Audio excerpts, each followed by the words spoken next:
আমি বাবা কয়েকদিন দিয়ে ফেসবুকে স্ট্যাটাস দিয়া দে প্রধান অতিথি এইখানে এমপি এমুক মনুদ্দিন এমুক সেমুক এর অর্থ গুদা ভাইয়ের ধমক দে জিয়াউর রহমানের ভয় দেখে।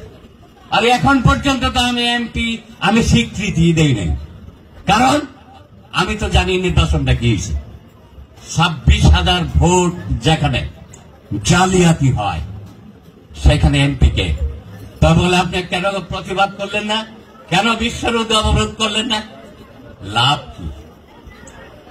আমি ফলাফলকে মেনে নেই নাই, আমি আমার ভাগ্যকে মেনে নিয়েছি। আমার ভাগ্যকে মেনে নিয়েছি বলে আর একটা কথা, স্বাধীনতার পক্ষের শক্তি ক্ষমতায়, মুক্তিযুদ্ধের পক্ষের শক্তি ক্ষমতায়, সর্বোপরি জননেত্রী শেখ হাসিনাকে আমি শ্রদ্ধা করি, ভালোবাসি। এই জন্য কোন বিশৃঙ্খল পরিস্থিতি সৃষ্টি হোক আমি তা চাইনি বলে মামলায় যাই নাই, প্রতিবাদ করি নাই, সাংবাদিক সম্মেলন করি নাই। আর বাবা এর মধ্যে আইসা কয়েকজনে চাপাই দিব আমি যে প্রতিষ্ঠানে, এই প্রতিষ্ঠানে প্রধান অতিথি হবে, আমার এখানে প্রধান অতিথি হইলে আমার সাথে তো আলোচনা করতে হবে। আমার সাথে আলোচনা না করে এই কালীকচ্ছের মাটিতে কিভাবে প্রধান অতিথি হয়? হ্যাঁ, তোমরা ঘুঘু দেখেছ বাসারা, তোমরা ভাব দেখো নাই।